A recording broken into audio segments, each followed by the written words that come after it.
Hello, everyone. It's so lovely to see you. As always, thank you for being here, for listening, reflecting, and choosing to show up in this space with intention. I see you. The likes, the follow, the share, and the comments. Thank you for building this beautiful community with me as we write, heal, grow, and glow intentionally. Today, we're talking about self-kindness, a phrase we hear everywhere, but often misunderstand completely. Because for so many of us, self-kindness feels like something we earn after we've done enough, given enough, survived enough. But self-kindness isn't indulgence. It isn't selfish.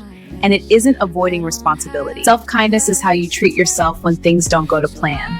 When you're tired, when you fall short, when you're disappointed in yourself. And most of us don't respond with kindness in those moments. We respond with pressure, with criticism, with, I should be doing better by now.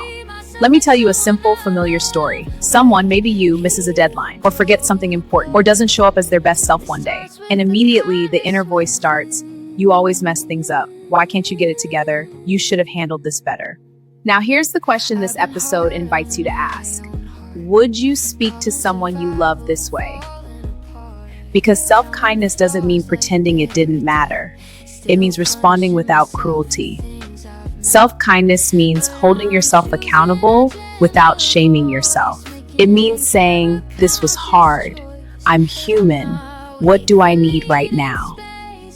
That's it. No punishment required. So in simple words, self-kindness looks like taking a breath instead of spiraling, speaking gently to yourself after a mistake, resting without explaining why, letting good enough be enough, choosing repair over self-attack, honoring your space, learning to say no when you feel stretched, protect your peace, preserve your heart. If part one is about understanding what self-kindness is, part two is about learning how to practice it, especially when it feels unnatural. So join me in part two as we learn some practical ways of showing ourselves self-kindness.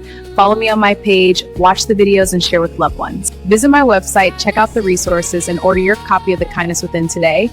Books are also available on Amazon. Check the links in my bio. See you in part two. Don't go away.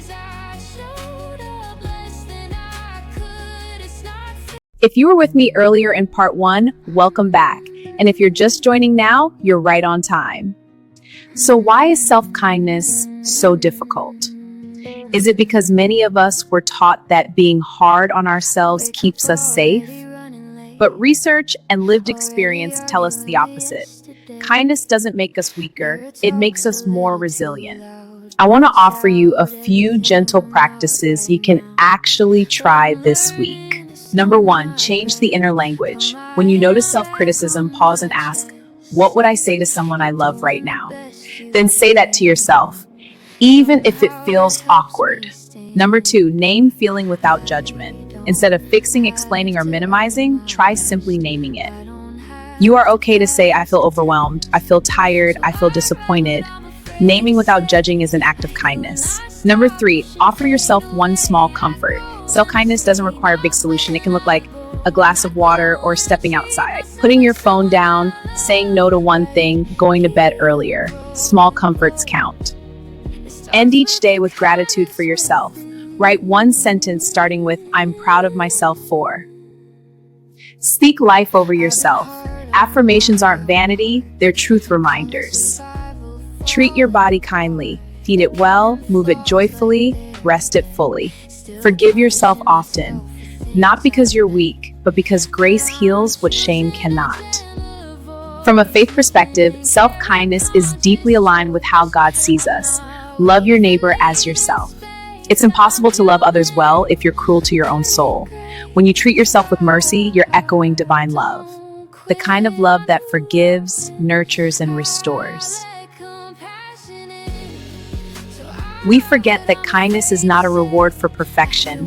It's a support for being human. You don't become kinder to yourself once life gets easier. You practice kindness so life is more bearable. So let me ask you, what does self-kindness look like for you in this season of life? When you struggle, what's your default? Kindness, criticism, or pushing through? If you take one thing from episode 4, let it be this. You don't need to be harder on yourself to grow. You need to be kinder, because kindness begins within, and you are worthy of it, even on your hardest days. Thank you for joining me on this episode.